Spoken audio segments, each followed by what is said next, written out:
ഭഗവതേ വാസുദേവായ.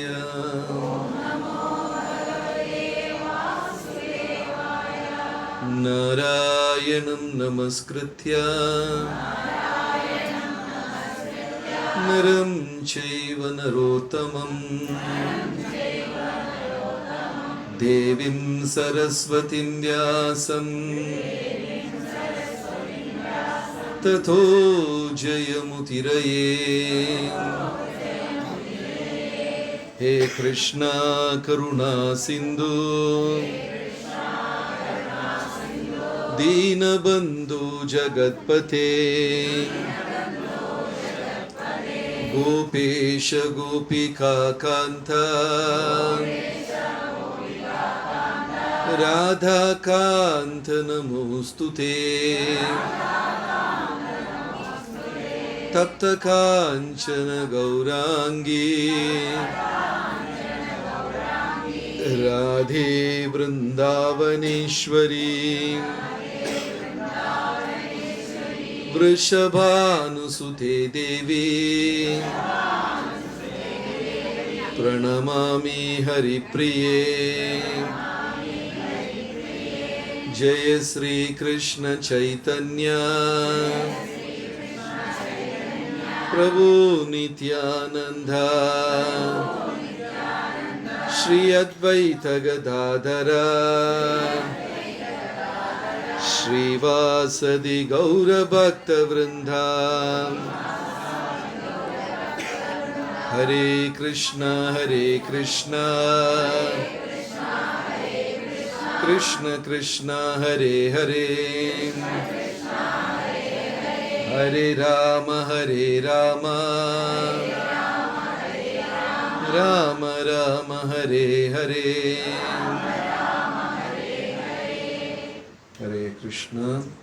എല്ലാ സജ്ജനങ്ങൾക്കും എൻ്റെ വിനീതമായ പ്രണാമം. ഇന്ന്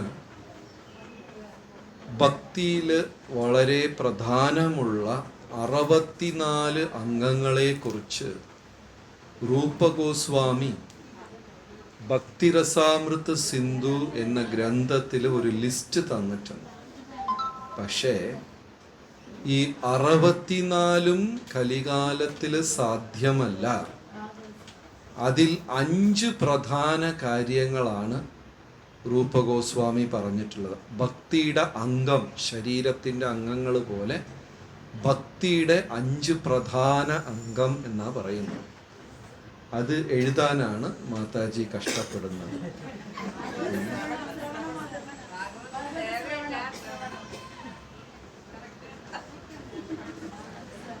അപ്പോൾ ഈ 5 കാര്യങ്ങളാ വളരെ പ്രധാനം. സാധുസംഗം, നാമകീർത്തനം, ഭാഗവത ശ്രവണം, മഥുരാവാസം, ശ്രീമൂർത്തി സേവ. ഇത് 5 ഇത് 5 എല്ലാവർക്കും അറിയാവുന്ന കാര്യങ്ങളാണ്. ഒന്ന്, സാധുസംഗം. ഭഗവാനെ ഹൃദയത്തിൽ ചുമക്കുന്ന ഭക്തന്മാരുടെ സംഘം കലികാലത്തിൽ അനിവാര്യമാണ്. അങ്ങനെ സംഘമില്ലാതെ ഭക്തി വളർത്താനും സാധിക്കില്ല. രണ്ടാമത്തത് നാമജപം. അതും കലികാലത്തിൽ വളരെ പ്രധാനം. എല്ലാവർക്കും അറിയാം, ശാസ്ത്രത്തിൽ ഒരുപാട് സ്ഥലത്ത് അതിനെക്കുറിച്ച് പ്രകീർത്തിക്കുന്നുണ്ട്. ശ്രീമൂർത്തി സേവ എന്ന് പറഞ്ഞാൽ വിഗ്രഹ ആരാധന. ഭഗവത് വിഗ്രഹങ്ങളെ നമ്മൾ ക്ഷേത്രങ്ങളിലും വീടുകളിലൊക്കെ ആരാധിക്കുന്നത്. മഥുരാവാസം. ഭാഗവതം പറയുന്നത് പുണ്യസ്ഥലത്ത് ചെന്ന് വസിക്കണം എന്നാണ്. അതുകൊണ്ട് അന്ന് കാലത്ത് കുടുംബ പ്രാരാബ്ദങ്ങളെല്ലാം കഴിഞ്ഞു കഴിഞ്ഞാൽ ആൾക്കാർ വൃന്ദാവനം, കാശി, രാമേശ്വരം എന്ന സ്ഥലങ്ങളിൽ ചെന്ന് അവർ താമസമാകും. പിന്നെ ഭാഗവത ശ്രവണം, നിരന്തരം ഭാഗവതം കേൾക്കുക. നിത്യം ഭാഗവതം എപ്പോഴും കേൾക്കുക. ഇത് 5 കലികാലത്തിൽ ഭക്തിക്ക് പ്രധാനം. പക്ഷേ 2 പരമ ആചാര്യന്മാർ ചർച്ച ചെയ്തപ്പോൾ ഇതിലൊരു അഭിപ്രായ വ്യത്യാസം വന്നു. ഉദാഹരണം, മഥുരാവാസം.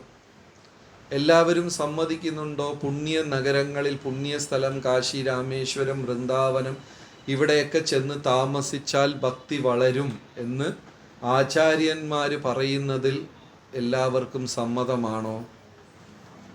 സമ്മതമല്ല. സമ്മതമാണ്.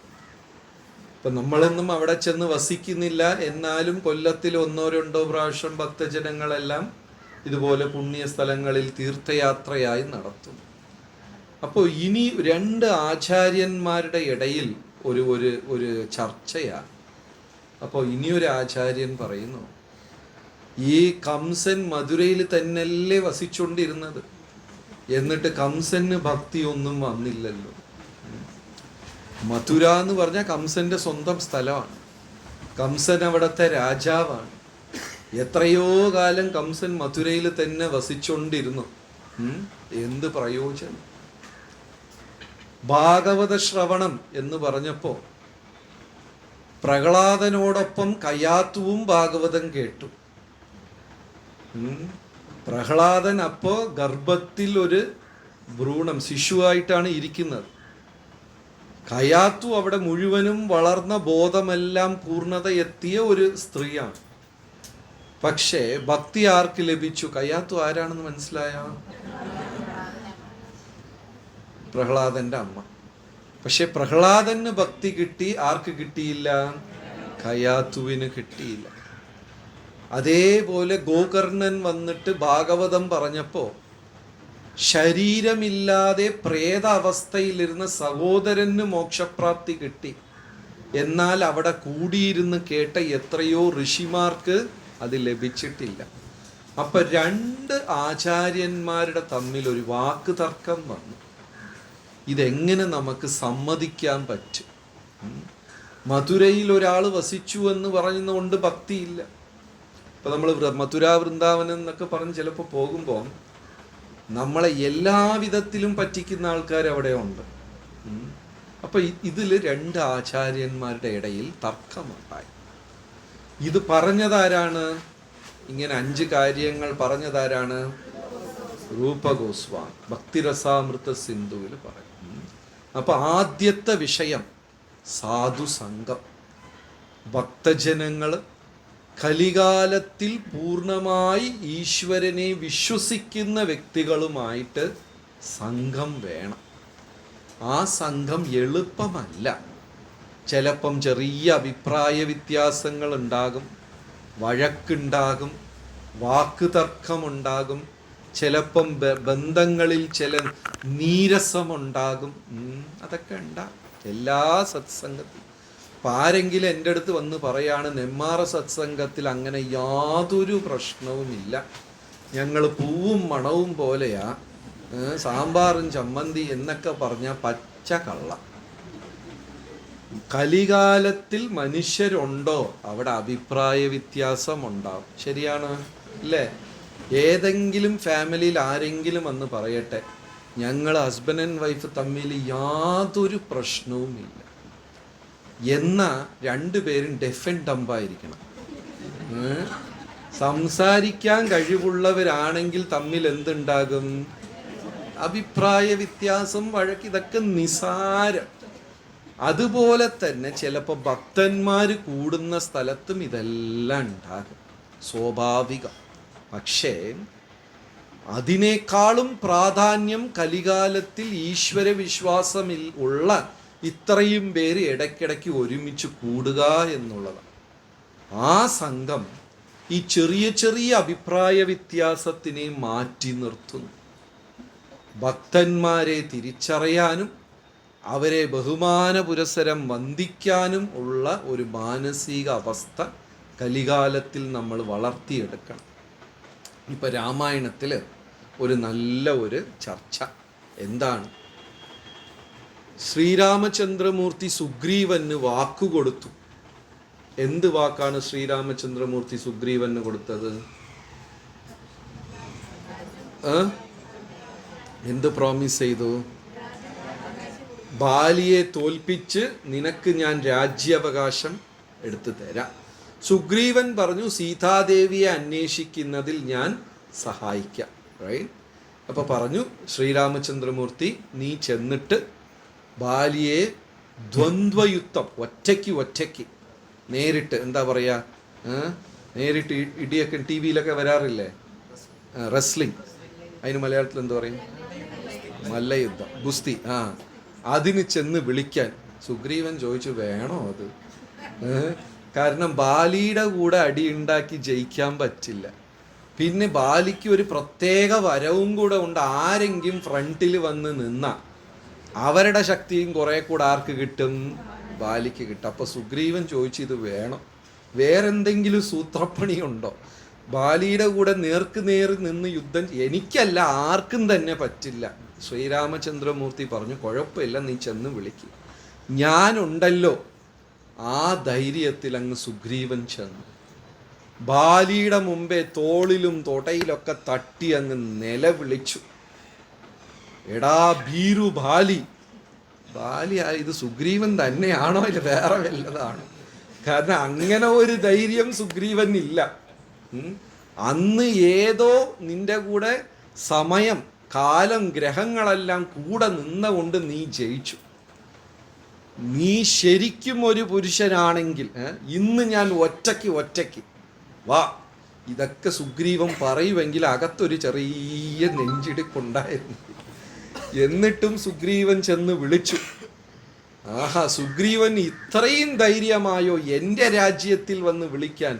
ബാലി ഗദയും എടുത്തിട്ട് ഒരു ചാട്ടം സുഗ്രീവന്റെ ഫ്രണ്ടിൽ. സുഗ്രീവന്റെ ഹൃദയം വായിക്കൂടെ പുറത്തു പോയി, പിന്നെ അകത്ത് വന്നു. എന്നാലും വിട്ടുകൊടുത്തില്ല. അങ്ങോട്ട് അടി. തോളോട് തോളും കൈകളോട് കൈകളും രണ്ട് പർവ്വതവും കൂട്ടിയിടിക്കുന്നത് പോലെ ശബ്ദം. കണ്ടവരെല്ലാം ഭയന്ന് മാറി നിന്നു. ബാലിയുടെ ഒരടി പോലും വേസ്റ്റായില്ല. എല്ലാവർക്കും കിട്ടി, സുഗ്രീവന് കിട്ടി. ഏകദേശം അവിടെ പൊട്ടി ഇവിടെ പൊട്ടി, ചോര ഒലിച്ച് തുടങ്ങി. ഇടയ്ക്കിടയ്ക്ക് സുഗ്രീവൻ തിരിഞ്ഞു നോക്കും, അവിടെ രാമനെയും കാണാനില്ല, ആരെയും കാണാനില്ല. കുറച്ച് കഴിഞ്ഞപ്പോൾ ഇനി അടി കൊള്ളാൻ വയ്യെന്ന് മനസ്സിലായ സുഗ്രീവൻ സ്ഥലം വിട്ട് ഓടി. നേരെ പ്രഭുവിൻ്റെ അടുത്ത് ചെന്ന്, ഈ ഒരു ചതി വേണ്ടായിരുന്നു, ഞാൻ അപ്പോഴേ പറഞ്ഞു എന്നെ കൊണ്ട് പറ്റില്ല. പ്രഭു സഹായിക്കാന്നുള്ള ധൈര്യത്തിലല്ലേ പോയത്, എന്താ സഹായിക്കാത്തത്? അപ്പം ശ്രീരാമചന്ദ്രമൂർത്തി പറഞ്ഞു, നിങ്ങൾ രണ്ടും ഇരട്ടകളാ, ഒരുപോലെ ഇരിക്കും, എനിക്ക് തിരിച്ചറിയാൻ പറ്റിയില്ല, ചേട്ടനാരാ അനുജനാരാന്ന് തിരിച്ചറിയാൻ പറ്റിയില്ല എന്ന് ശ്രീരാമചന്ദ്രമൂർത്തി പറഞ്ഞു. സുഗ്രീവൻ സമ്മതിച്ചു. പക്ഷേ ഈ രാമായണം ചർച്ച ചെയ്യുന്ന ആചാര്യന്മാർ പറഞ്ഞു, ഞങ്ങളിത് സമ്മതിക്കില്ല. സർവചരാചരങ്ങളുടെയും ഹൃദയത്തിൽ വസിക്കുന്ന പരമാത്മാവായ സർവേശ്വരൻ നിങ്ങൾ ഇരട്ടകളാ തിരിച്ചറിയുന്നില്ലെന്ന് പറഞ്ഞാൽ നമ്മൾ ആ ദൈവത്തിനെ വിശ്വസിച്ച് എങ്ങനെ ജപിക്കും? ഇപ്പം തന്നെ ഉറങ്ങിയാ ജപിക്കുന്നത്. ഇനി അഥവാ മോക്ഷകാലത്ത് നിന്നെ തിരിച്ചറിയാൻ പറ്റിയില്ലെന്ന് പറഞ്ഞു പോയാൽ നമ്മുടെ ഗതി എന്താ? അതുകൊണ്ട് ഈ കാരണം നമുക്ക് സമ്മതമല്ല, ആചാര്യന്മാർ നിഷേധിച്ചു. യഥാർത്ഥത്തിൽ എന്താ പറ്റിയെന്ന് വെച്ചാൽ, ആദ്യമായി രാമലക്ഷ്മണനും സുഗ്രീവനും കണ്ടുമുട്ടിയപ്പോൾ ഹനുമാൻ ചെന്ന്, രാവിലെ സംസാരിച്ചില്ലേ, ഹനുമാൻ ചെന്ന് വനത്തിലിരുന്ന് ഇവരെ തോളിൽ തൂക്കിക്കൊണ്ടുവന്നപ്പോൾ രാമനെ കണ്ട സന്തോഷത്തിൽ കേട്ടിട്ടുണ്ട്. ഓടിച്ചെന്ന് ശ്രീരാമചന്ദ്രമൂർത്തിയെ ആലിംഗനം ചെയ്യുകയും നല്ല ഒരു സിംഹാസനം കൊടുത്ത് ഇരിക്കാൻ പറയുകയും ഭക്ഷണം വെള്ളം എല്ലാം നല്ലപോലെ രാമനെ സൽക്കരിച്ച സുഗ്രീവൻ ആരെ മറന്നുപോയി? കൂടെ ഇരുന്ന ലക്ഷ്മണന് ഒരു ഗ്ലാസ് വെള്ളം കൊടുത്തില്ല. മനസ്സിലായില്ലേ? ചിലപ്പം നമുക്കും അങ്ങനെയൊക്കെ പറ്റാറുണ്ട്. നാട്ടിലുള്ള ഭക്തരെല്ലാം ഓടി ഓടി സേവിക്കും, വീട്ടിൽ ഭർത്താവ് എന്നൊരു ഭക്തന് ഒരു ഗ്ലാസ് വെള്ളം കൊടുക്കാറില്ല. ചിലപ്പോൾ അങ്ങനെയൊക്കെ ചെയ്യാറുണ്ടോ? ഏതോ നാട്ടിൽ നിന്ന് 3 ദിവസത്തേക്ക് വന്ന ആൾക്ക് ദോശയും പുട്ടും അതും ഇതും. വീട്ടിലൊരാളുണ്ട് ദിവസം ജപിക്കുന്ന ആൾ. ഇതിന് എത്ര പേര് സമ്മതിക്കുന്നുണ്ട്, അനുകൂലിക്കുന്നു? കുറേ പേർ. അതെ, കൈ പൊക്കാത്ത എത്ര പേരുണ്ട്? പേടിയാണ്. അപ്പൊ അങ്ങനെയൊക്കെ സംഭവിക്കാറുണ്ട്. ശ്രീരാമചന്ദ്രമൂർത്തിയെ നല്ലോണം സൽക്കരിച്ച സുഗ്രീവൻ ലക്ഷ്മണന് ഒരു സിംഹാസനം, ഒരു ഇരിപ്പിടം കൊടുക്കുകയോ ഭക്ഷണം കൊടുക്കുകയോ നല്ല വാക്കുകൾ പറഞ്ഞ് സ്വീകരിക്കുകയോ ചെയ്തില്ല. ലക്ഷ്മണൻ അതിനെ കാര്യമാക്കിയില്ല. കാരണം ലക്ഷ്മണനും അങ്ങനെ ചിന്തിച്ചില്ല. പക്ഷെ ഇതിനെ ആര് നോട്ട് ചെയ്തു? പുരാണങ്ങളിൽ ഭഗവാൻ പറയുന്നു, എൻ്റെ ഭക്തന്മാർ പ്രാധാന്യമല്ല, എൻ്റെ ഭക്തന്റെ ഭക്തന്റെ ഭക്തനാണ് എനിക്ക് പ്രധാനപ്പെട്ട ആള്. ചൈതന്യ മഹാപ്രഭു പറഞ്ഞു, ഗോപി ഭർത്ത പദകമലയോർ ദാസ ദാസ ദാസാനുദാസ. ഗോപിയുടെ ഭർത്താവ്, ഗോപികമാരുടെ ഭർത്താവ് ശ്രീകൃഷ്ണൻ, ആ ഭഗവാന്റെ സേവകന്റെ സേവകന്റെ സേവകൻ. കുലശേഖര മഹാരാജ മുകുന്ദമാല സ്തോത്രം എന്ന പുസ്തകത്തിൽ ഈ ഒരു ചൊല്ലുണ്ട്.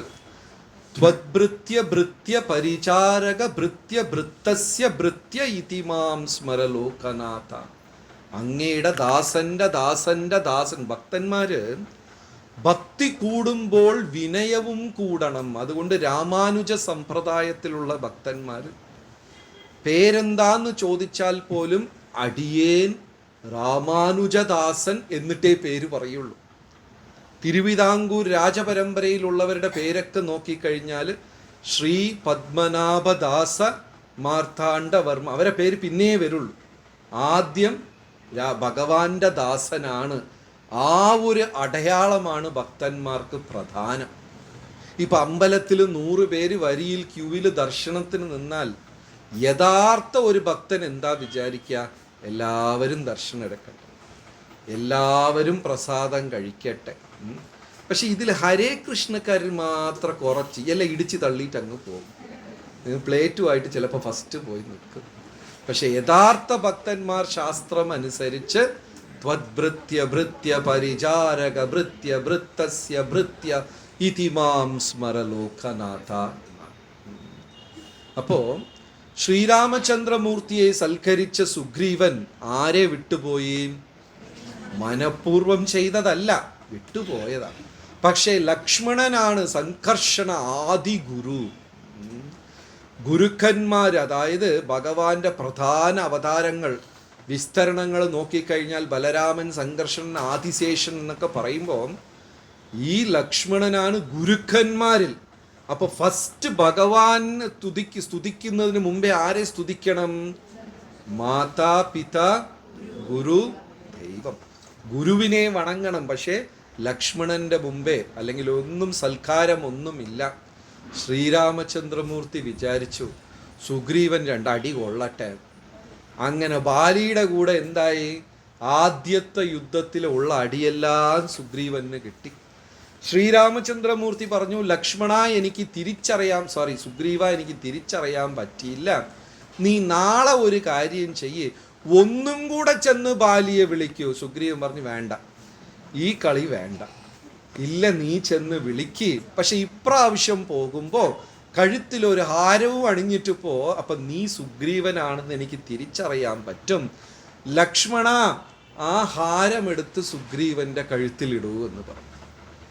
ഇതിവിടെ ആരും അറിയുന്നില്ല. ലക്ഷ്മണൻ ആ ഹാരമെടുത്ത് സുഗ്രീവന്റെ കഴുത്തിലിട്ടു. അപ്പൊ എന്താ സംഭവിച്ചത്?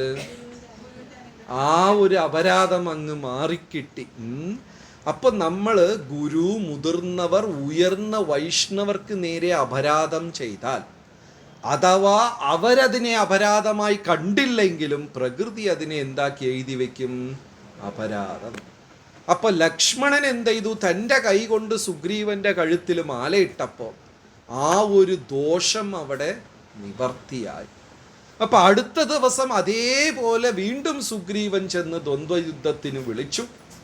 അന്ന് ശ്രീരാമചന്ദ്രമൂർത്തി കൃത്യം ഒളിച്ചു നിന്ന് അമ്പെയ്തു. അല്ലാതെ രാമചന്ദ്രമൂർത്തി പറഞ്ഞത് നേരല്ല, നിങ്ങൾ 2 പേരും ഇരട്ടകളാ, അതുകൊണ്ട് തിരിച്ചറിയില്ല എന്ന് പറഞ്ഞത് ശരിയല്ല. അപ്പൊ ആ ഒരു അപരാധം, അതുകൊണ്ട് മറ്റ് വൈഷ്ണവര്, കൃഷ്ണഭക്തര്, നമ്മുടെ കൂടെ നാമം ജപിക്കുന്നവര് ഇവരെ നിന്ദിക്കാതെ ഇരിക്കുന്നതും അവരോടൊപ്പം സംഘം, നമുക്കൊരു ആധ്യാത്മിക കൂട്ട് എപ്പോഴും നല്ല രീതിയിൽ അവരോട് ചർച്ച ചെയ്യുക, ചോദ്യങ്ങൾ ചോദിച്ച് മനസ്സിലാക്കുക. അത്തരം വ്യക്തികളോട് സംസാരിക്കുമ്പോൾ തന്നെ മനസ്സിന് ഒരു സുഖം. കാരണം അവരുടെ മനസ്സിനകത്ത് ക്രോധം, ദേഷ്യം, മത്സരം ഇതൊന്നുമില്ല. അവരെല്ലാം നിഷ്കളങ്കരായതുകൊണ്ട് അവരോടൊപ്പം ഇരുന്ന് നമ്മൾ ഭക്തിയെക്കുറിച്ച് സംസാരിക്കുമ്പോൾ, അല്ലെങ്കിൽ നല്ല കാര്യങ്ങൾ സംസാരിക്കുമ്പോൾ ഹൃദയത്തിന് ഒരു ഇതമായ ഒരു സുഖമുണ്ടായി. സാധുസംഗം വളരെ പ്രധാനമാണ്. എന്നാൽ നാരദ മഹർഷി ചെന്നിട്ട് രാവണനും കുംഭകർണനും ഇവരെയൊക്കെ ഉപദേശിച്ചിട്ടുണ്ട്.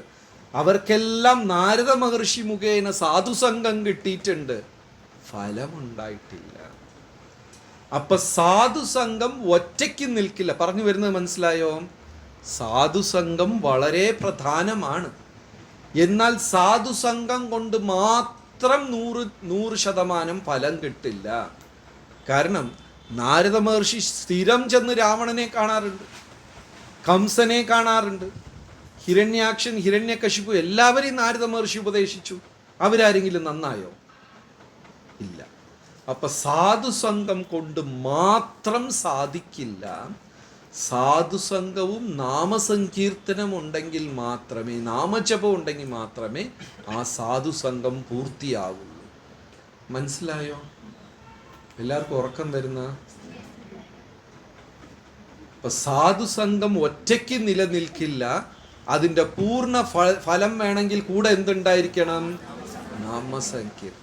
അതും കൂടെ ചെയ്തിട്ട് ഇതുപോലെ ഉയർന്ന ഭക്തരുമായിട്ട് നമുക്ക് സംഘമുണ്ടാകുമ്പോൾ അതിന് ഫലമുണ്ടാകും. രഘുപതി രാഘവ രാജാരാം പതിത പാവന സീതാരാം.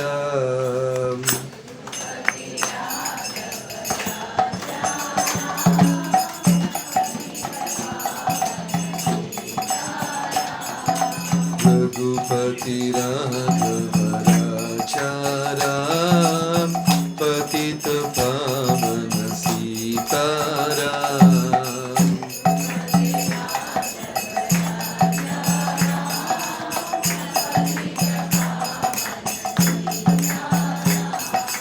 रघुपति राघव राजाराम पतित पावन सीताराम.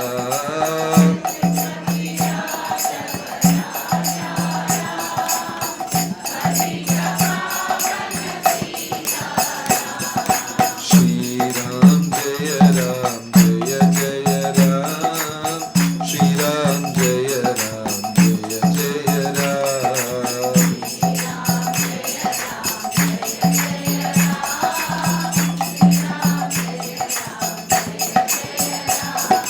श्री राम जय राम जय जय राम.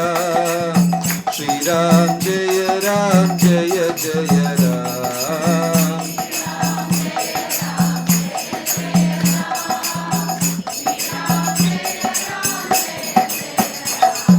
श्री राम जय राम जय जय राम. श्री राम जय राम जय जय राम.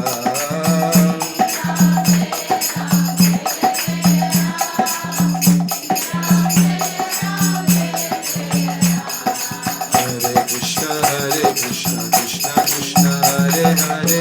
हरे राम राम राम हरे हरे.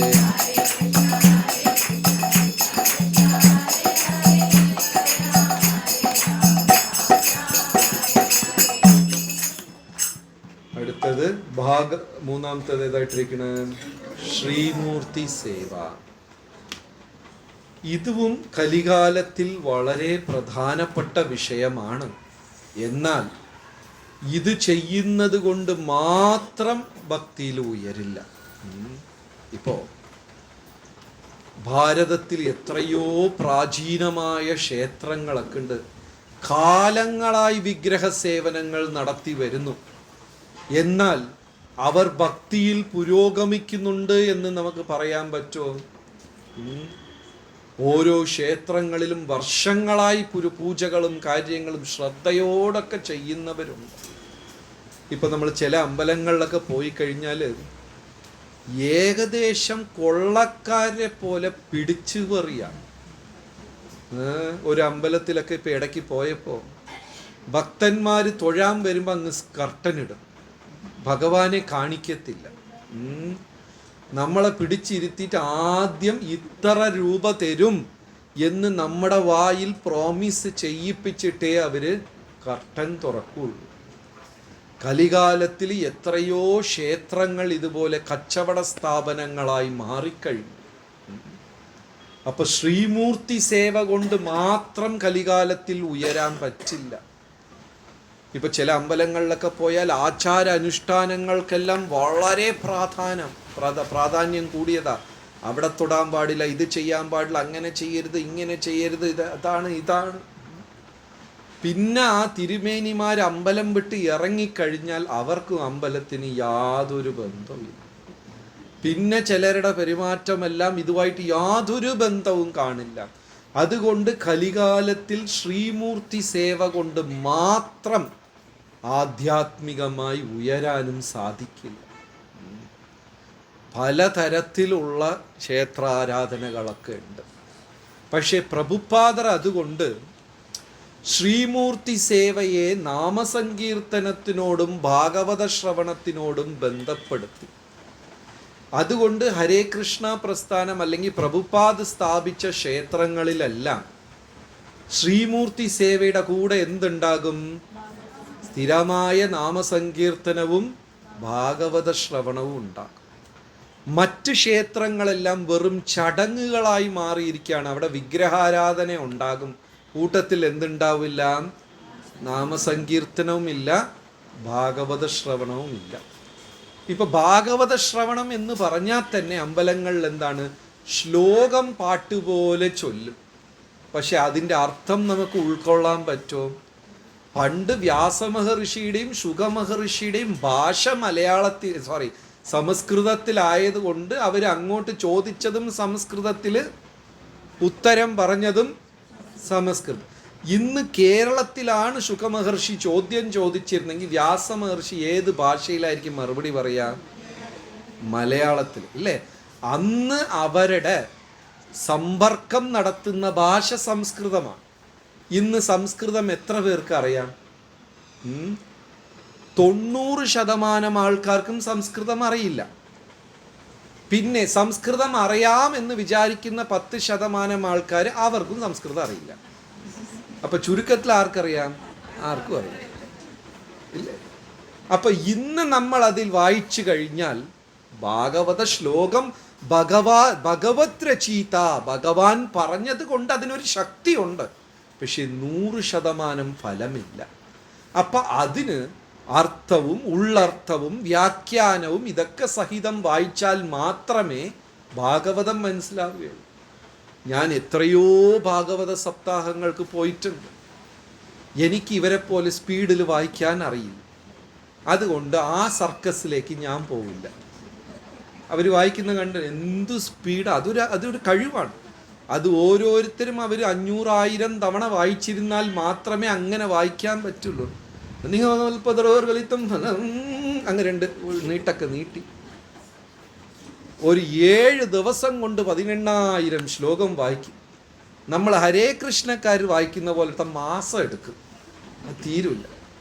അപ്പോൾ ഉച്ചയാകുമ്പോൾ ഇതുപോലെ ഊണൊക്കെ കഴിഞ്ഞ് അധികം സപ്താഹത്തിന് ആളുണ്ടാവില്ല.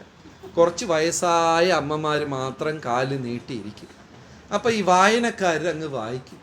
അപ്പുറത്ത് ഇപ്പുറത്ത് നോക്കും, എല്ലാം സുഖ ഉറക്കം. ഒരു 50 പേജ് മറിച്ച് കളയും. ഈ മെനക്കെട്ട് 18,000 ശ്ലോകം വായിക്കണ്ടേ? അപ്പോൾ ഒരു 50 പേജ് എടുത്ത് തൂക്കി അങ്ങോട്ട് വയ്ക്കും. അപ്പം ഞാനും നോക്കും, അവര് ഈ മെനക്കെട്ട് ഇത്രയും വായിക്കട്ടെ. അപ്പം ഇത് ഒരു ചടങ്ങായി മാറിയിരിക്കുകയാണ്. ഏത്? ഭാഗവത സപ്താഹവും ശ്രവണവും എല്ലാം. അപ്പോൾ അർത്ഥസഹിതം വായിച്ചാലും മാത്രം, അല്ലെങ്കിൽ നമ്മൾ അറബി പുസ്തകം വായിച്ചതുപോലെ എല്ലാം ഒരു ചിത്രം പോലെ തോന്നും. അപ്പോൾ ഭാഗവത ശ്രവണമാണെങ്കിലും കലികാലത്തിൽ ഫലം വേണം. ശ്രീമൂർത്തി സേവ കലികാലത്തിൽ ഫലം വേണമെങ്കിൽ അതോടൊപ്പം എന്തുണ്ടായിരിക്കണം? നാമസങ്കീർത്തനവും ഭാഗവത ശ്രവണവും വേണം, വളരെ പ്രധാനം. പക്ഷെ പ്രഭുപാദർ സ്ഥാപിച്ചതിൽ കുറച്ച് വ്യത്യാസമുണ്ട്. ഹരേ കൃഷ്ണ പ്രസ്ഥാനത്തുങ്ങൾ അല്ലെങ്കിൽ ആ ക്ഷേത്രങ്ങളിൽ പൗരാണിക ക്ഷേത്രത്തിൻ്റെ അത്രയും ആചാര അനുഷ്ഠാനം ഇല്ലെങ്കിലും ഇതെല്ലാം ഒരു വിദ്യാഭ്യാസ കേന്ദ്രമായിട്ടാണ് പ്രഭുപാദർ സ്ഥാപിച്ചത്. ഇവിടെ വന്നാൽ ഭക്തിയുടെ തത്വം പഠിക്കാൻ പറ്റും. പൂജ എന്തിനാ ചെയ്യുന്ന, നൈവേദ്യം എന്തിനാ ചെയ്യുന്ന, ഭാഗവതം എന്താണ്, ഗീത എന്താണ് എന്ന് പഠിക്കാൻ പറ്റും. ഇന്ന് രാവിലെ ഞാൻ ഈ കുട്ടിയെ പരിചയപ്പെട്ടു. വയസ്സെത്ര അറിയില്ലേ? 10. നിനക്ക് മലയാളത്തിൽ അറിയില്ലെങ്കിൽ ഇംഗ്ലീഷ്. 12. ഒരു തീരുമാനത്തിലെത്തി. 10 തുടങ്ങി 12 അപ്പം ഇന്ന് രാവിലെ എൻ്റെ അടുത്ത് പറയാ, ഞാൻ ഭക്തിശാസ്ത്രി പരീക്ഷ എഴുതി സർട്ടിഫിക്കറ്റ് മേടിച്ചു. അപ്പോൾ ഇങ്ങനെ ഒരു പ്രസ്ഥാനവും ഒരു വിദ്യാഭ്യാസ കേന്ദ്രവും ഇല്ലെങ്കിൽ ഈ ഭഗവത്ഗീതയും ഭാഗവതവും നമുക്ക് ഇത്ര ആഴത്തിൽ പഠിക്കാൻ പറ്റുമോ? ഇല്ല. നമ്മളും ചടങ്ങിനെന്ത് ചെയ്യും, കുറച്ച് ശ്ലോകങ്ങൾ അങ്ങ് പഠിക്കും. ഇതിൻ്റെ അർത്ഥം എന്താണെന്നൊന്നും നമുക്ക് മനസ്സിലാക്കാം. പക്ഷെ പ്രഭുപാദർ ഇത്ര മനോഹരമായ ഒരു വിദ്യാഭ്യാസ സ്ഥാപനം സൃഷ്ടിച്ചു. ഇവിടെ ചെറുപ്പക്കാരും ഉണ്ട്, 70, 80 അങ്ങനെ ഉള്ളവരും ഉണ്ട്, മധ്യവയസ്കരുമുണ്ട്. എല്ലാവർക്കും ഇപ്പം ഈ സിദ്ധാന്തം എന്താണെന്ന് മനസ്സിലാക്കാൻ സാധിക്കും. അങ്ങനെയാണ് പ്രഭുപാദർ ഈ ക്ഷേത്രങ്ങളെല്ലാം പണിതത്. അതേപോലെ ഈ ക്ഷേത്രങ്ങളിൽ വിഗ്രഹപ്രതിഷ്ഠ എന്ന് പറയുന്നത് വെറുതെ ഒരു ചടങ്ങല്ല. ഇപ്പം അമ്പലങ്ങളിലൊക്കെ കൃഷ്ണൻ, ഇപ്പം ഗുരുവായൂരിൽ കൃഷ്ണൻ ഇങ്ങനെ നിൽക്കാന്ന് വെച്ചാൽ, ഇപ്പം ജനങ്ങൾ ആരും തന്നെ ഭഗവാനെ തൊഴാൻ പോയില്ലെങ്കിൽ കാലങ്ങളായിട്ട് ഭഗവാൻ വിഗ്രഹത്തിൻ്റെ അകത്ത് ഇങ്ങനെ നിൽക്കണമെന്ന് നിർബന്ധം വല്ലതും ഉണ്ടോ? ഇല്ല. ക്ഷേത്ര ആചാരങ്ങളിൽ തന്നെ പറയുന്നുണ്ട്, സ്ഥിരമായി ഭക്തജനങ്ങൾ ഒരു ക്ഷേത്രത്തിൽ തൊഴാൻ പോകുന്നില്ല, അല്ലെങ്കിൽ അവിടെ ഉത്സവങ്ങളും ആരാധനകളും പൂജാക്രമങ്ങളും ഒന്നും നടക്കുന്നില്ലെങ്കിൽ ആ മൂർത്തിയുടെ അകത്ത് ആരില്ല? ഭഗവാൻ ഇല്ല. നമ്മൾ അവിടെ പോയില്ലെങ്കിൽ അവിടെ വെറും ശില, ഒരു വിഗ്രഹം മാത്രമേ ഉള്ളൂ. അതിനകത്ത് ആര് കുടികൊള്ളുന്നില്ല? ഭഗവാൻ ഇല്ല. അതുകൊണ്ട് ഓരോ വിഗ്രഹത്തിനും ഒരു ആചാര്യ സംബന്ധം ഉണ്ടായിരിക്കും. ആ ആചാര്യൻ വന്ന് ക്ഷണിക്കുന്നത് കൊണ്ടാണ് ആ വിഗ്രഹം, ലോഹത്തിനകത്ത് ആര് വന്ന് താമസിക്കുന്നത്? ഭഗവാൻ. അതുകൊണ്ട് നമ്മളെ ഹരേ കൃഷ്ണയിലെ ഒരു പാട്ട് തന്നെ ഉണ്ട്, പ്രഭുപാദ് പ്രാണധാനാരേ രാധാ മാധവ, ജീവഗോസ്വാമി പ്രാണധാനാരേ രാധാ ദാമോദര. ആ പാട്ട് കേട്ടിട്ടുണ്ടോ? അല്ലേ? ഓരോ ആചാര്യ സംബന്ധം ഉണ്ടാകും. ഇപ്പം നമ്മളെല്ലാവരും ശ്രീരംഗം പോയിട്ടുണ്ട്. അവിടുത്തെ പരമാചാര്യൻ ആരാണ്? ആ രാമാനുജാചാര്യർ കാരണമാണ് അവിടെ രംഗനാഥസ്വാമി ഉള്ള ഒരു ആചാര്യ സംബന്ധം ഉണ്ടാകും. ഉടുപ്പി പോയിട്ടുണ്ടോ? അവിടുത്തെ ആചാര്യൻ ആരാ? മധ്വാചാര്യൻ. അങ്ങനെ ആരെങ്കിലും കാണും. ഇപ്പം ഗുരുവായൂർ എന്ന് എടുത്തു കഴിഞ്ഞാലും മേൽപ്പത്തൂരും പൂന്താനവും അങ്ങനെ ഒരു ആചാര്യ സംബന്ധം ഉണ്ടാകും. തിരുവനന്തപുരത്ത് അനന്തപത്മനാഭസ്വാമിയെ എടുത്തു കഴിഞ്ഞാൽ വിൽവമംഗലത്ത് സ്വാമിയാരുടെ ഒരു ബന്ധമുണ്ടാകും. ഇങ്ങനെ പരമാചാര്യൻ വന്ന് ക്ഷണിച്ചില്ലെങ്കിൽ ആ വിഗ്രഹത്തിനകത്ത് ആര് വന്നിരിക്കത്തില്ല? ഭഗവാൻ വന്നിരിക്കത്തില്ല. ആ ആചാര്യൻ ക്ഷണിക്കുകയാണ് ചെയ്യുന്നത്. കലികാലത്തിൽ ജനങ്ങൾ ഇത്രയും അധപ്പതിച്ചവരാണ്. ഭഗവാനെ വന്ന് ഇരുന്നവർ ചെയ്യുന്ന ചെറിയ സേവനങ്ങൾ സ്വീകരിച്ച് അവരെ അനുഗ്രഹിക്കുക. അപ്പോൾ ഇസ്കോണിലത്തെ വിഗ്രഹങ്ങൾ അതിനൊരു പ്രത്യേക ബന്ധമുണ്ട്. ഇപ്പോൾ പലരും പല വീടുകളിൽ, ഇപ്പോൾ ഇവിടെ തന്നെ താഴെ വീടിൽ രാധാകൃഷ്ണ വിഗ്രഹമുണ്ട്, ഗോപീജന വല്ലഭ എന്നാ പേര്. ചില വീടുകളിലൊക്കെ ജഗന്നാഥ് സ്വാമി ഇങ്ങനെ വിഗ്രഹങ്ങളൊക്കെ ഉണ്ടാകും. ഈ വിഗ്രഹങ്ങളെല്ലാം അവിടെ അടുത്തുള്ള പ്രഭുപാദരുടെ ക്ഷേത്രങ്ങളുടെ വിഗ്രഹവുമായിട്ട് ബന്ധമാണ്. മനസ്സിലായില്ല? അവിടെ അടുത്ത് ഏത് ഹരേ കൃഷ്ണ ക്ഷേത്രമുണ്ടോ, പ്രഭുപാദർ സ്ഥാപിച്ച വിഗ്രഹമുണ്ടോ, ആ വിഗ്രഹമായിട്ട് നമ്മുടെ ഈ വീട്ടിലുള്ള വിഗ്രഹങ്ങൾക്കൊരു ബന്ധമുണ്ട്. ഈ ഹരേ കൃഷ്ണ ക്ഷേത്രത്തിലുള്ള എല്ലാ വിഗ്രഹങ്ങളും ഫൈനലി വൃന്ദാവനം മായാപൂർ, വൃന്ദാവനത്തിൽ വന്നിട്ട് രാധാ ശ്യാമസുന്ദർ, മായാപുരിയിൽ വന്നിട്ട് രാധാ മാധവ്. ഇത് എല്ലാ വിഗ്രഹങ്ങൾക്കും ആ വിഗ്രഹവുമായിട്ടൊരു ബന്ധമുണ്ട്. പ്രഭുപാദർ അവിടെ ക്ഷണിച്ച് ആ വിഗ്രഹമാണ് പല പല ഇതായിട്ട് ഓരോ സ്ഥലങ്ങളിൽ ചെല്ലും. ഇത് അറിയാത്ത ചില ഭക്തന്മാർ അവരുടെ ബാലിഷ്യമായ അറിവ് കൊണ്ട് ഞാൻ പറഞ്ഞെന്ന് കേട്ടിട്ടുണ്ട്, ഞങ്ങളുടെ കൃഷ്ണൻ നിങ്ങളുടെ കൃഷ്ണനേക്കാളും ഭംഗി കൂടുതലാണ് എന്നൊക്കെ പറഞ്ഞു കേട്ട്. മൊത്തം എത്ര കൃഷ്ണനുണ്ട്? ചിലരൊക്കെ പറയും. ഈ വഴക്ക് മത്സരം കൂടിക്കൂടി എവിടെ പോയി നിൽക്കണമെന്നറിയില്ല. അതായത് തുടങ്ങിയത് എങ്ങനെയാണ്? ഞങ്ങളുടെ സത്സംഗത്തിലും ജന്മാഷ്ടമി ചെയ്തു, നിങ്ങളുടെ സത്സംഗത്തിലും ജന്മാഷ്ടമി ചെയ്തു. ഞങ്ങളുടെ ജന്മാഷ്ടമി നിങ്ങളുടെ ജന്മാഷ്ടമിയേക്കാളും ഗംഭീരമായിരുന്നു, ഞങ്ങളുടെ പ്രസാദം നിങ്ങളുടെ പ്രസാദത്തിനേക്കാളും ഗംഭീരമായിരുന്നു, ഞങ്ങളുടെ കൃഷ്ണന് നിങ്ങളുടെ കൃഷ്ണനേക്കാളും ഭംഗി കൂടുതലാണ്. ഈ പറഞ്ഞ് എന്താവും അവിടെ ചെന്നെത്തും അർത്ഥശൂന്യമായത്. അപ്പോൾ ഇതൊക്കെ ഒരു നല്ല കഥയാണ്. എങ്ങനെ ഈ വിഗ്രഹങ്ങൾ വന്നു? മായാപൂരിൽ രാധാമാധവ വിഗ്രഹം, നിങ്ങളെല്ലാവരും മായപ്പൂർ എല്ലാവരും പോയിട്ടുണ്ടല്ലോ. അവിടെ വലിയ രാധാമാധവ് വിഗ്രഹമുണ്ട്. അതിൻ്റെ മുന്നിലൊരു കുഞ്ഞു രാധാമാധവ്. അത് പ്രഭുപാദറിന് 1970 ഗുജറാത്തിൽ ഒരാൾ സമ്മാനമായി കൊടുത്തതാണ്. ഒരു വലിയ ചെറിയ വിഗ്രഹങ്ങൾ ഗുജറാത്തി ഒരാൾ വന്നിട്ട് ദാനമായി കൊടുത്തു. പ്രഭുപാദർ ആ വിഗ്രഹത്തിൻ്റെ മുമ്പേ ഇരുന്ന് ആദ്യമായി ഈ പാട്ട് പാടി. ഏത്? ജയരാധ മാധവ. അതാണ്. അപ്പോൾ ഹരേ കൃഷ്ണ പ്രസ്ഥാനത്തിൽ ഭാഗവതം ക്ലാസ്സിൽ ഈ പാട്ട് ചേർത്തിട്ടില്ല.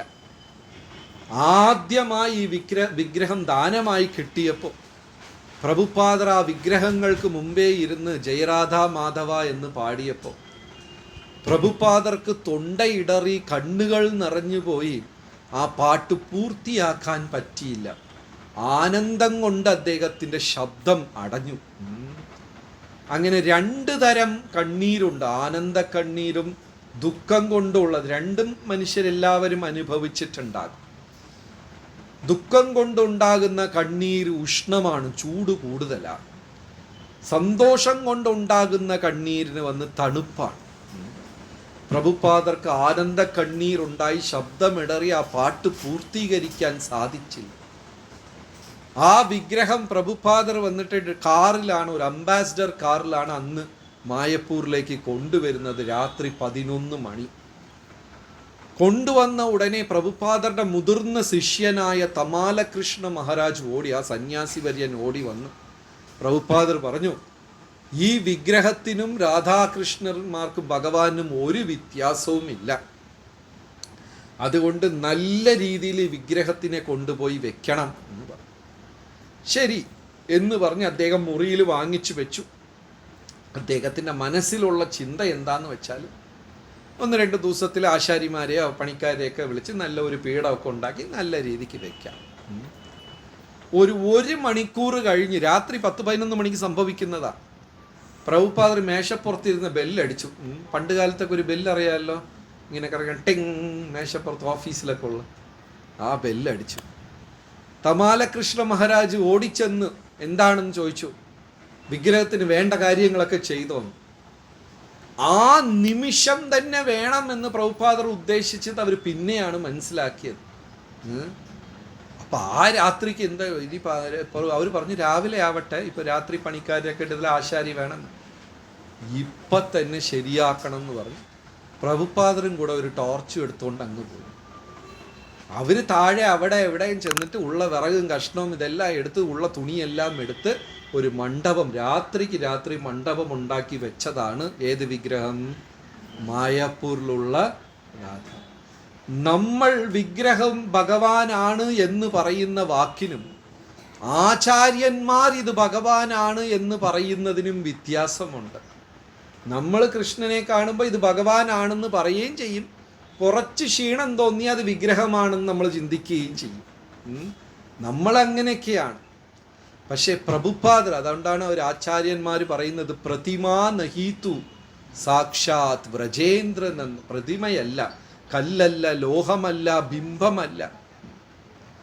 ഇനിയൊരു വട്ടം ഹരേ കൃഷ്ണ അമ്പലം നെയ്റോബി ആഫ്രിക്കയിൽ ഇതുപോലെ പ്രഭുപാദർ ഒരു തന്തി ടെലിഗ്രാം കൊടുത്തു ശിഷ്യന്, ഞാൻ പ്ലെയിനിൽ വരുന്നു, രാവിലെ 3 മണിക്ക് പ്ലെയിന് എത്തും നെയ്റോബി എയർപോർട്ടിൽ, ഞാൻ കൂടെ രാധാകൃഷ്ണ വിഗ്രഹവും വേണ്ടിവരാണ്. അത് പ്രഭുപാദർ എങ്ങനെയാണ് കൊണ്ടുപോയത്? വിമാനത്തിൽ അവർക്കൊരു സീറ്റ് ബുക്ക് ചെയ്തിട്ട് രാധാകൃഷ്ണന്മാർ പ്ലെയിനിൽ സീറ്റ് ബെൽറ്റ് ഇട്ടിട്ട് അങ്ങനെ നിൽക്കുന്നു. അത് എല്ലാവർക്കും ഒരു കൗതുകമായിരുന്നു അങ്ങനെ കാണുന്നത്. അതിപ്പോൾ നമ്മൾ പ്രഭുപാദ് സ്വാമിയുടെ വിഗ്രഹം കൊണ്ടുവരുമ്പോൾ അങ്ങനെയാണ്. ലൈഫ് സൈസ് വിഗ്രഹം ട്രെയിനിൽ കൊണ്ടുവന്നാൽ എല്ലാവരും കണ്ടിട്ടുണ്ടല്ലോ ഹരേ കൃഷ്ണ അമ്പലങ്ങളിൽ, ചിലപ്പോൾ ലൈവ്ലി ആയിരിക്കും. പലതവണ ട്രെയിനിൽ ആൾക്കാർ ചോദിച്ചിട്ടുണ്ട്, സ്വാമി ഒരേ ഇരിപ്പാണല്ലോ, എന്തൊന്നും സംസാരിക്കാത്തത്. പലരും വിചാരിച്ചിട്ടുണ്ട് അതങ്ങനെ ലൈവ്ലി, അത്ര ഇതായിട്ടാണ്. അപ്പോൾ വിമാനത്തിലാണ് പ്രഭുപാദർ കൊണ്ടുവന്നത്. അത് വലിയ ആൾക്കാർക്കൊരു അത്ഭുതമായിരുന്നു. കാണുന്നവരും വിദേശികളും എല്ലാവരും. സീറ്റിൽ 2 ആൾ നിൽപ്പുണ്ട്. അങ്ങനെ ഒരുവിധം ഈ തന്തി അവിടെ സമയത്തിന് കിട്ടിയില്ല. പ്രഭുപാദർ രാവിലെ 3 മണിക്ക് എയർപോർട്ടിലെത്തി. വിളിക്കാൻ ഒരു കോഴിക്കുഞ്ഞും ഇല്ല. എല്ലാവരും അവിടെ ഉറക്കം. കാരണം അവർക്ക് അയച്ച ടെലിഗ്രാം കിട്ടിയില്ല. അപ്പൊ പ്രഭുപാദർ തന്നെ ഈ 2 വിഗ്രഹങ്ങൾ എടുത്ത്, കഥ നല്ല പ്രായമുണ്ട്, ടാക്സിയിൽ വെച്ച് നെയ്റോബി അമ്പലത്തിൽ ഫ്രണ്ടിൽ ചെന്നപ്പോൾ ഒരു സെക്യൂരിറ്റി, ആ സെക്യൂരിറ്റിക്ക് പ്രഭുപാദർ ആരാന്ന് അറിഞ്ഞു, കണ്ടിട്ടില്ല. അവിടെ ഒരു ജോലിക്കാരൻ. അവൻ ചോദിച്ചു, അങ്ങ് ആരാണ്? പ്രഭുപാദർ പറഞ്ഞു, എനിക്ക് ഇവിടുത്തെ പ്രസിഡന്റ് ബ്രഹ്മാനന്ദ പ്രഭു എന്നാണ് അന്ന് ആ പ്രസിഡന്റിന്റെ പേര്. ഈ ബ്രഹ്മാനന്ദ പ്രഭുവിനെ കാണണം. അപ്പൊ സെക്യൂരിറ്റി പറഞ്ഞു, കുറച്ച് വെയിറ്റ് ചെയ്യൂ. പ്രഭുപാദരെ പിടിച്ച് കയറ്റി നിർത്തി.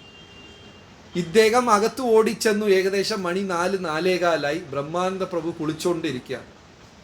അപ്പൊ അദ്ദേഹം പറഞ്ഞു, ഒരു വയസ്സായ ആള് കാണാൻ വന്നിട്ടുണ്ട്.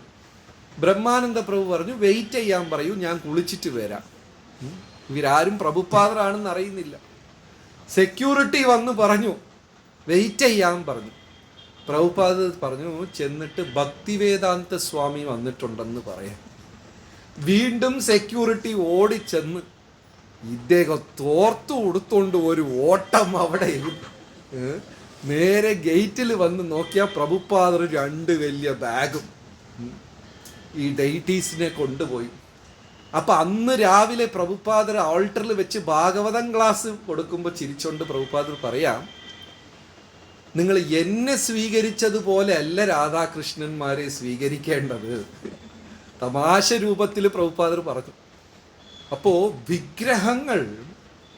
വിഗ്രഹത്തിനും കൃഷ്ണ ഭഗവാനും തമ്മിൽ ഒരു വ്യത്യാസമില്ല. അർച്ചയെ വിഷ്ണു ശിലാതിർ ഗുരുഷു നരമതിർ വൈഷ്ണവേര ജാതി ബുദ്ധി യസ്യവാ നരക്കിസഹ. ഭഗവാന്റെ വിഗ്രഹവും ഭഗവാനും തമ്മിൽ യാതൊരു ഭേദവുമില്ല. എന്നാലും കലികാലത്തിൽ വിഗ്രഹ സേവ കൊണ്ട് മാത്രം ഒരാൾക്ക് പുരോഗമിക്കാൻ സാധിക്കില്ല. വിഗ്രഹ സേവയോട് എന്ത് വേണം? നാമസങ്കീർത്തനവും വേണം. മധുരാവാസമാണെങ്കിലും നാമസങ്കീർത്തനം വേണം. ഇപ്പൊ ഭാഗവതം മുഴുവനും വായിക്കും, ഒരു മാല ജപിക്കില്ല, ശരിയാവോ? അപ്പൊ അതും ശരിയാവും. അപ്പൊ 64 അംഗങ്ങളിൽ ഈ 5 അംഗം തന്നിരുന്നാലും ഈ 5ലും ഒന്ന് പ്രധാനമാണ്. ഏതാണത്? നാമസങ്കീർത്തനം കൂടുമ്പോഴാണ് ബാക്കി 4നും ശക്തി വരുന്നത്. എന്നാൽ ഈ 4 ഇല്ലെങ്കിലും ഒറ്റയ്ക്ക് നാമസങ്കീർത്തനം മാത്രം ഉണ്ടെങ്കിലും ഒരാൾക്ക് എന്താണ്? ഭഗവാന്റെ അടുത്ത് തിരിച്ചു ചെല്ലാൻ പറ്റും. മനസ്സിലായോ? 64-ൽ ഈ 5 അംഗം ഉണ്ടെങ്കിലും ഈ 5ലും പ്രധാനപ്പെട്ടത് ഏതാണ്? കാരണം കലികാലത്തിൽ നാമവും ഭഗവാനും തമ്മിൽ യാതൊരു വ്യത്യാസം. ബാക്കി കാര്യങ്ങളിൽ വീഴ്ച വന്നാൽ പോലും എതിൽ വീഴ്ച വരാൻ പാടില്ല. പക്ഷേ ചിലപ്പോൾ നമ്മൾ വിഗ്രഹസേവ ശ്രദ്ധയോട് ചെയ്യും, പൂജയും ശ്രദ്ധയോട് ചെയ്യും. ചിലപ്പോൾ ഭാഗവതമൊക്കെ വളരെ ശ്രദ്ധയോട് ചെയ്യും. ആ ശ്രദ്ധയോടാണോ നാമസങ്കീർത്തനം ചെയ്യുന്നത് അല്ലെങ്കിൽ നാമജപം ചെയ്യുന്നത്? അതിനാണ് പ്രാധാന്യം കൂടുതൽ. എത്രയും ശ്രദ്ധയോട് നാമസങ്കീർത്തനം ചെയ്യാം. അത് ചെയ്യുമ്പോൾ ബാക്കിയുള്ളതും ശ്രദ്ധയോട് നമുക്ക് ചെയ്യാൻ സാധിക്കും. ഗോവിന്ദ ജയ ജയ ഗോപാല ജയ ജയ രാധാരമണ ഹരി ഗോവിന്ദ ജയ ജയ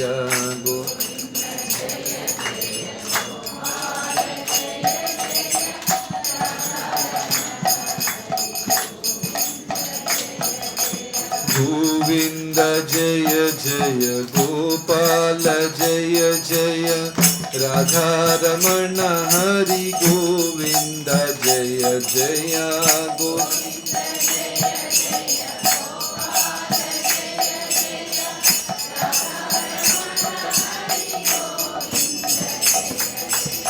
ഗോവിന്ദ ജയ ജയ ഗോപാല ജയ ജയ രാധാരമണ ഹരി ഗോവിന്ദ ജയ ജയ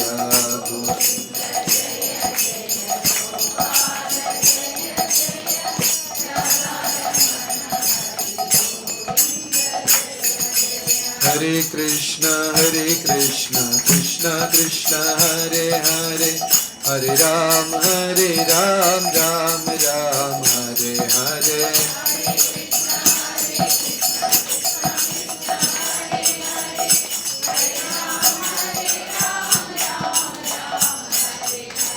ഹരേ കൃഷ്ണ കൃഷ്ണ കൃഷ്ണ ഹരേ ഹരേ ഹരേ രാം രാം രാം ഹരേ ഹരേ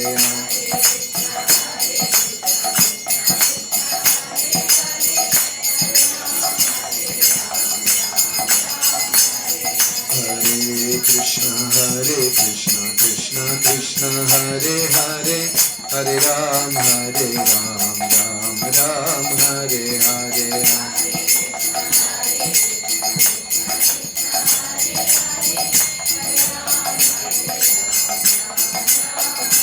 Jaya Prabhupada Jaya Prabhupada Prabhupada Jaya Prabhupada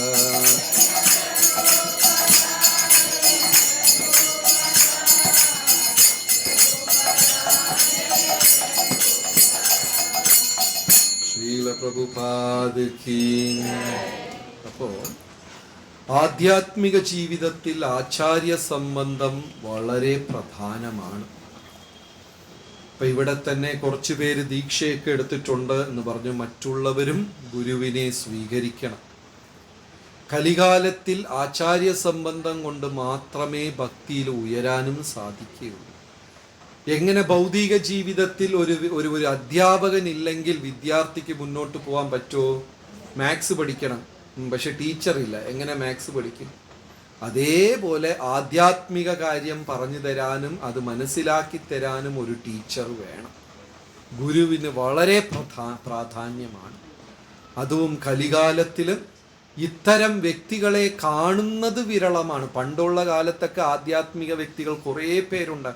ഓരോ കുടുംബത്തിലും 2-3 തലമുറ പുറകെ ചെന്ന് ചോദിച്ചു കഴിഞ്ഞാൽ ആരെങ്കിലും വലിയ വലിയ സന്യാസിമാരും പണ്ഡിതന്മാരും എല്ലാ കുടുംബത്തിലും ഉണ്ടായിരുന്നു. ഇപ്പം അങ്ങനെ ഒന്നുമില്ല.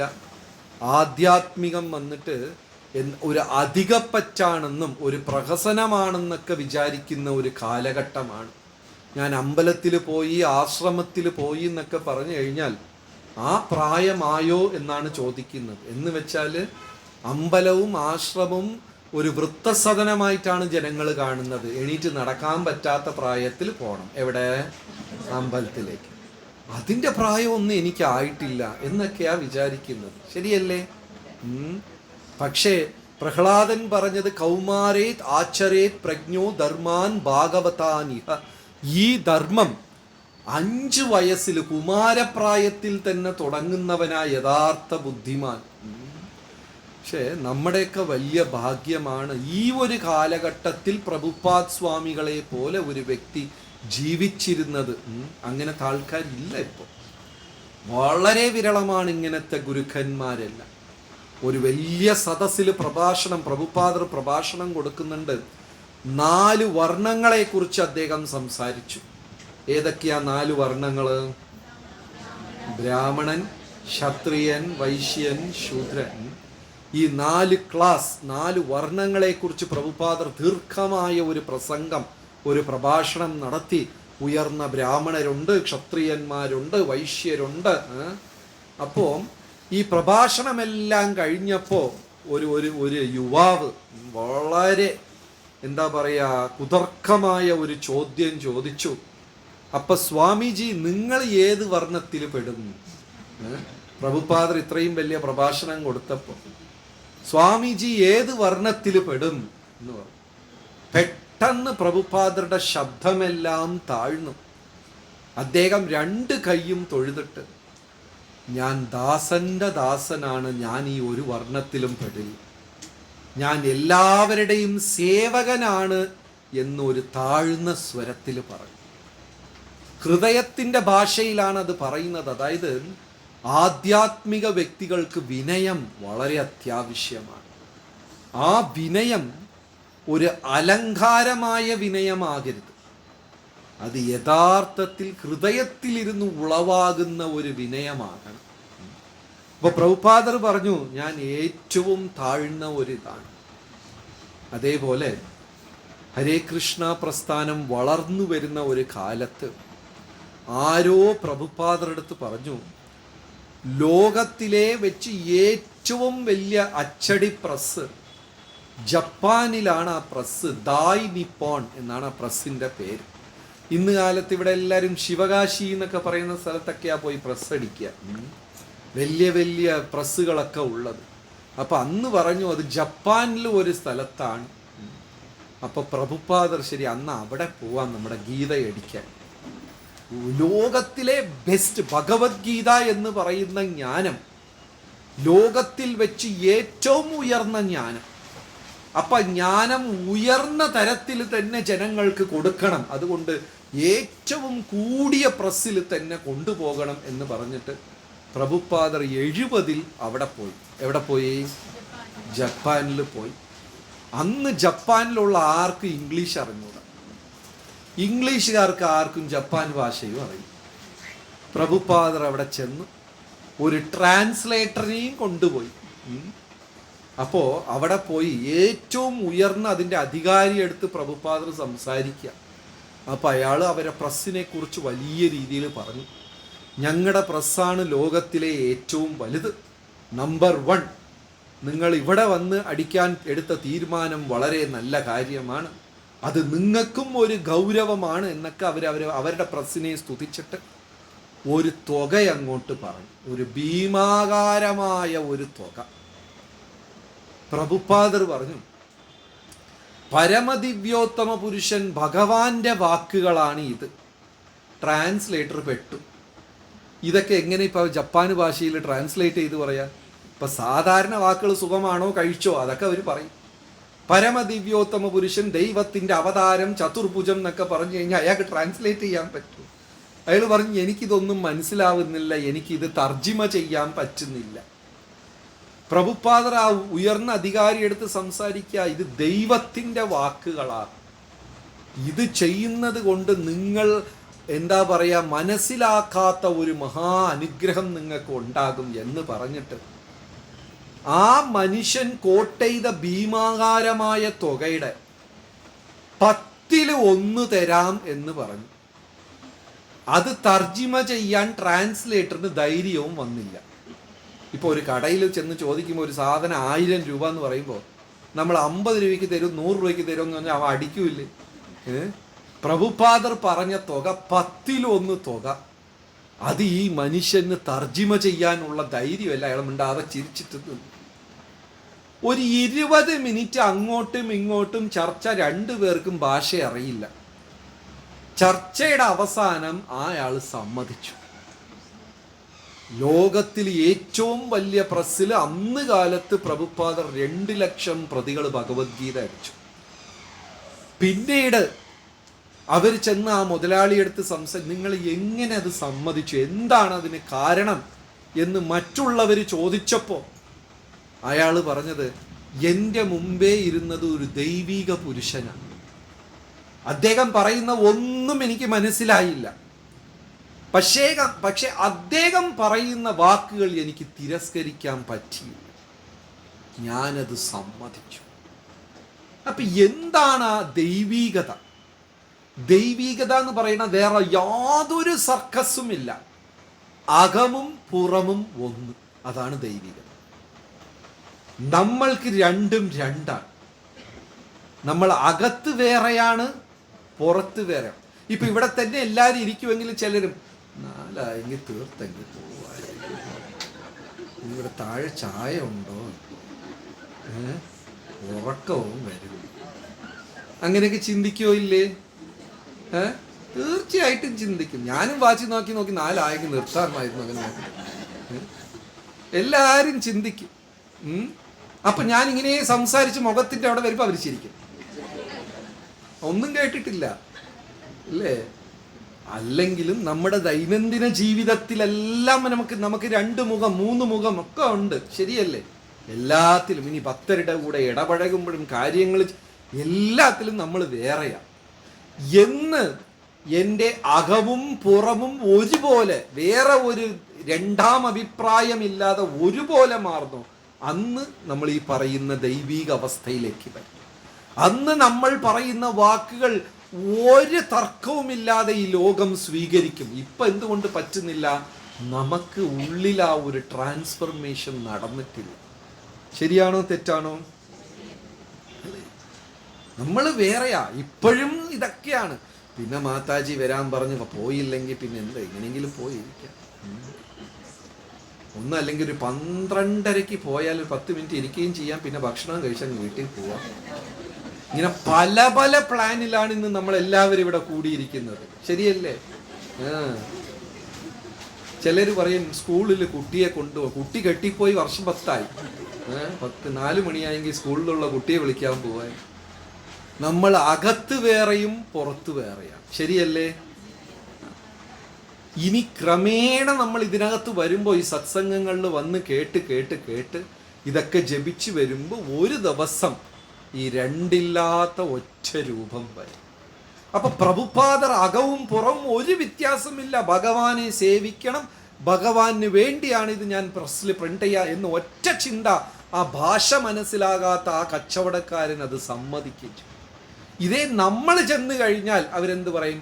ഹരേ കൃഷ്ണക്കാർക്ക് ഇല്ലാത്ത കാശാണ്, നിങ്ങൾക്ക് പൈസ എല്ലാം അമേരിക്കയിലിരുന്നല്ലേ വരുന്നത്. അവരിതെല്ലാം നമ്മളെടുത്ത് ചോദിക്കും. ഒരു ഭഗവത്ഗീത 300-400 രൂപ അത് ഒരുത്തൻ്റെ കൈ കൊടുക്കാൻ പോയ ഒരു പൈസക്കാരനാ, അയാൾക്ക് 4-5 വലിയ വലിയ ഷോപ്പിംഗ് മോളും കടയും. അയാൾ ചോദിക്കുക, ഇതൊക്കെ നിങ്ങൾ ഫ്രീ ആയിട്ട് കൊടുത്തൂടെ? ഞാൻ പറഞ്ഞു അത് കൊടുക്കാനുള്ള നിവർത്തിയില്ല. കൃഷ്ണൻ അർജുനന്റെ കയ്യിൽ കാശ് വാങ്ങിച്ചിട്ടാണ് ഇതൊക്കെ പറഞ്ഞു കൊടുത്തത്. അടുത്ത ചോദ്യം ഒരു 400 രൂപയ്ക്ക് അയാൾ എത്ര ചിന്തിച്ചു വെച്ചിരിക്കുന്നു. പക്ഷെ പ്രഭുപാദർ എന്ന് സംസാരിച്ചപ്പോൾ ഒരു തർക്കവുമില്ലാതെ അന്ന് അവരത് സ്വീകരിച്ചു. കാരണം അവർ രണ്ടല്ല, അകവും പുറവുമല്ല ഉള്ള വ്യത്യാസം.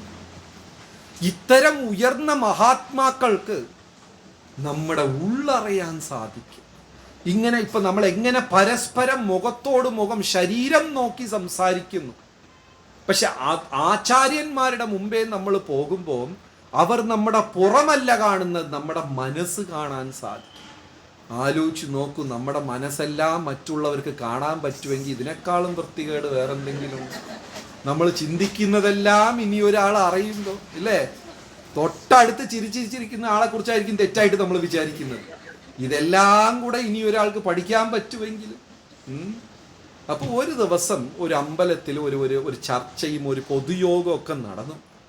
ആ ക്ഷേത്രത്തിലേക്ക് ഒരു ഭരണാധികാരിയെ കണ്ടുപിടിക്കണം.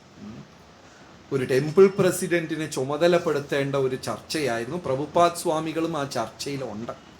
അപ്പോൾ ഒരു ഭക്തൻ, നല്ല കഴിവുള്ള ഭക്തന്റെ പേര് അവിടെ വന്നു. പ്രഭുപാദറും ആലോചിച്ചു, ആ വ്യക്തിക്ക് നല്ല മിടുക്കന കഴിവുള്ള ആളാണ്, അയാളെ തന്നെ ഈ ക്ഷേത്ര ഭാരവാഹിയാക്കണം, ടെമ്പിൾ പ്രസിഡന്റ് ആക്കണം എന്ന്. ശരി, നാളെ അയാളെ കാണാം എന്നൊക്കെ യോഗം പിരിച്ചുവിട്ടു. ഈ ന്യൂസ് ആ മനുഷ്യന്റെ ചെവിയിലും എത്തി. നാളെ പ്രഭുപാദർ എന്നെ ടെമ്പിൾ പ്രസിഡന്റ് ആക്കാൻ പോകും.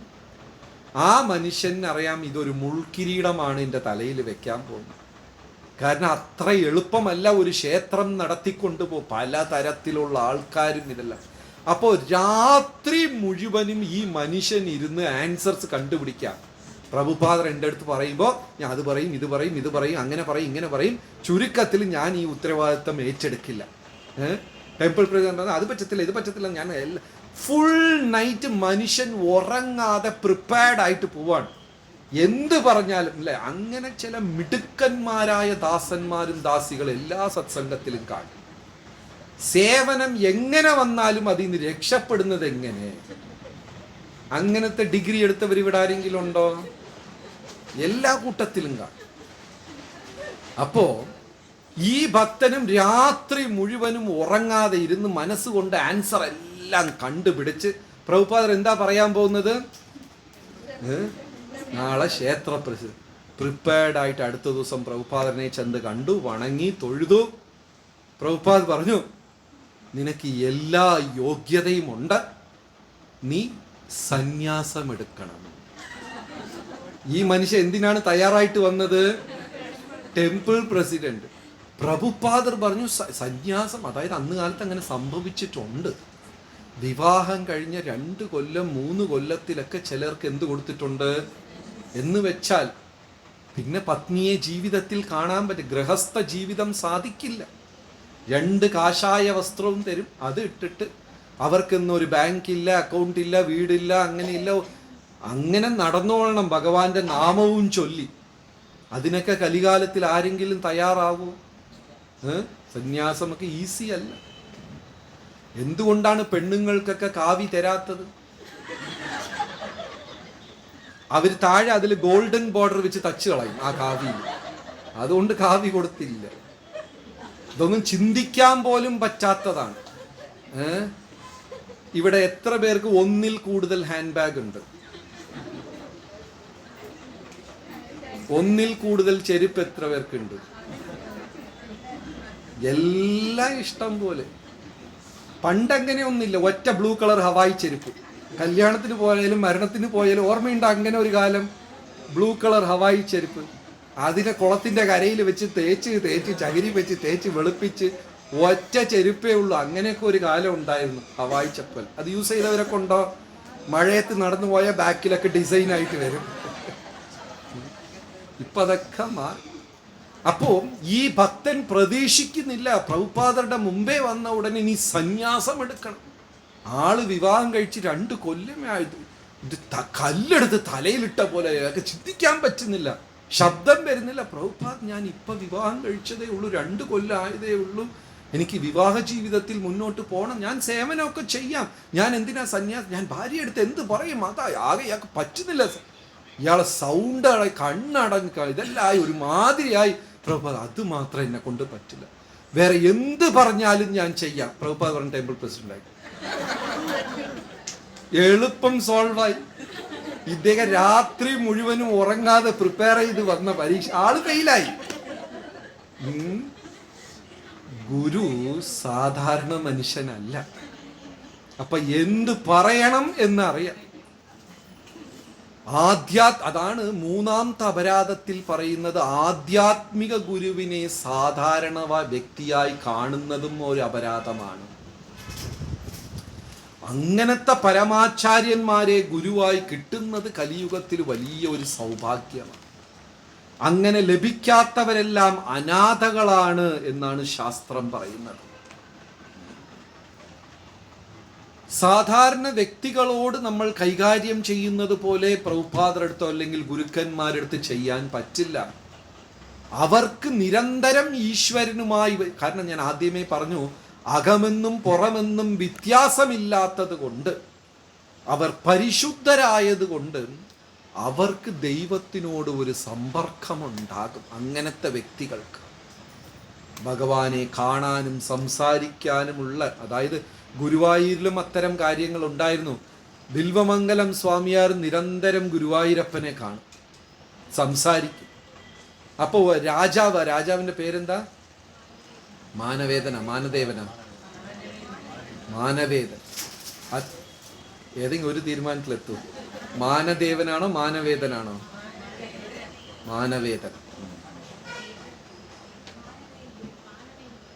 മാനവേദൻ ശരിയാണോ? മാനവേന്ദ്രൻ. ഇതിപ്പോ പുതിയ കൺഫ്യൂഷനാണ്. ശരി, ഏതോ ഒരു രാജാവ്.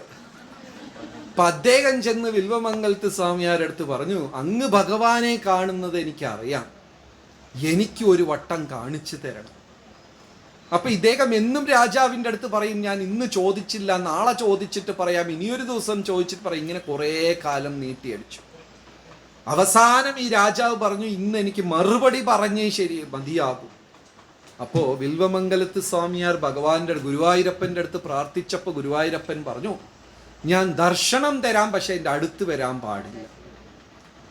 അങ്ങനെ ചെന്ന് ഇന്ന് നിനക്ക് ഭഗവാൻ ദർശനം തരുമെന്ന് രാജാവിൻ്റെ അടുത്ത് പറഞ്ഞപ്പോൾ അദ്ദേഹത്തിനുണ്ടായ ആനന്ദത്തിന് അതിരുകളില്ല. അന്ന് അദ്ദേഹം വിൽവമംഗലത്ത് സ്വാമിയാരോടൊപ്പം ഗുരുവായൂരപ്പനെ കാണാൻ അമ്പലത്തിനകത്ത് ചെന്നപ്പോൾ ഇന്നവിടെ ധർമ്മശാസ്താവിൻ്റെ അമ്പലം ഉണ്ടല്ലോ, ഗുരുവായൂർ അമ്പലത്തിൻ്റെ അകത്ത് വലതുവശം, അവിടെ 4-5 കുഞ്ഞുങ്ങളോടെ കൃഷ്ണ ഭഗവാൻ ചിരട്ടയിൽ മണ്ണ് കോരിയിട്ട് ഇഡ്ഡലി ഉണ്ടാക്കി കളിച്ചുകൊണ്ടിരിക്കുകയാണ്. ഈ കുഞ്ഞുങ്ങൾ അന്ന് ചിരട്ടയിലൊക്കെ മണ്ണ് കോരിയുള്ള കളി. അങ്ങനെ കുഞ്ഞുങ്ങൾ കളിക്കുന്ന അവരെ കൂടെ ആരാണ് കളിച്ചുകൊണ്ടിരിക്കുന്നത്? കൃഷ്ണ ഭഗവാൻ ചിരട്ടയിൽ മണ്ണും കുത്തി വെച്ചിങ്ങനെ കളിക്കുക. ഈ കണ്ട നിമിഷം ഇദ്ദേഹം കൊടുത്ത വാക്കെല്ലാം മറന്നു ഓടിച്ചെന്ന് ഭഗവാനെ പിടിക്കുക. അതൊക്കെ ഒരു ലീലയാണ്. ഭഗവാൻ അപ്രത്യക്ഷമായി, പക്ഷെ ഭഗവാന്റെ മയിൽപീലി രാജാവിൻ്റെ കയ്യിൽ കിട്ടി. ആ മയിൽപീലിയും വെച്ചുകൊണ്ട് ധ്യാനിച്ചാണ് അദ്ദേഹം 10 പാട്ടുകൾ എഴുതുന്നത്. അതാണ് കൃഷ്ണാട്ടമായിട്ട് ഗുരുവായൂരിൽ എന്നും രാത്രി അമ്പലത്തിൽ ഈ 10 പാട്ട് കൃഷ്ണാട്ടമായിട്ടാണ് അവർ കളിക്കുന്നത്. അതിൽ ഒരു കളി മാത്രം നിരോധിച്ചു. ഇപ്പോൾ 9 ഉള്ളൂ. ആ ഒരു കളി ഏതാന്ന് വെച്ചാൽ കംസവധം. കാരണം ഇപ്പോഴും വിശ്വാസം എന്താന്ന് വെച്ചാൽ രാത്രി 2 മണി 1:30ക്കാണ് ഇത് നടക്കുന്നത് അകത്ത്, അമ്പലത്തിനകത്ത്.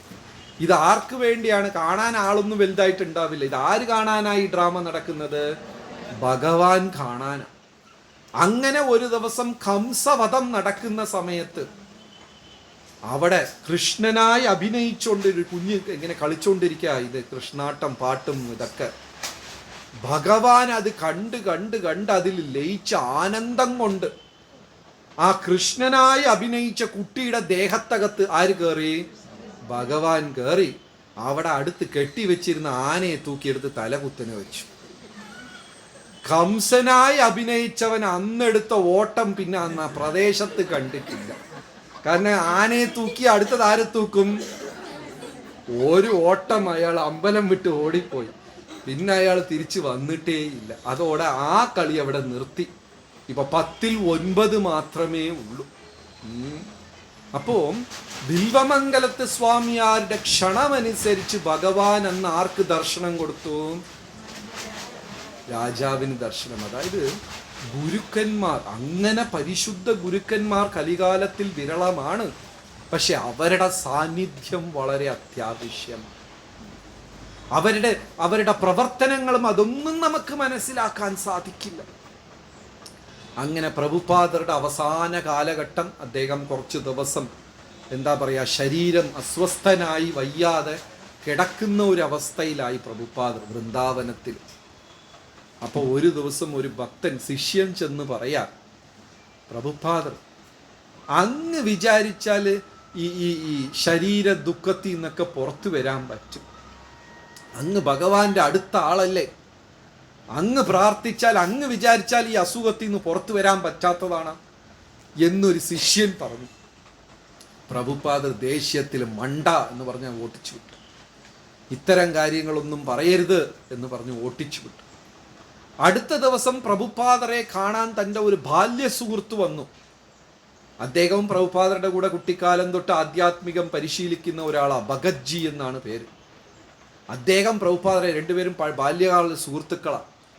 അദ്ദേഹം അടുത്ത് വന്ന് പ്രഭുപാദരുടെ അടുത്തിരുന്ന് കയ്യും പിടിച്ചിട്ട്, അഭയ് ബാബു, അങ്ങ് പറഞ്ഞ കൃഷ്ണ ഭഗവാൻ കേൾക്കാത്തതാണോ? ഇങ്ങനെ വയ്യാതെ കിടക്കയല്ലേ, ഒന്ന് ഭഗവാന്റെ അടുത്ത് പറഞ്ഞിതൊന്നും മാറ്റിയെടുത്തൂടെ? അപ്പൊ പ്രഭുപാദർ പെട്ടെന്ന് മൗനിയായിട്ട് പറഞ്ഞു, ആ തീരുമാനം ഞാൻ കൃഷ്ണ ഭഗവാന് വിട്ടുകൊടുത്തു, ഞാൻ ചെന്ന് ചോദിക്കില്ല.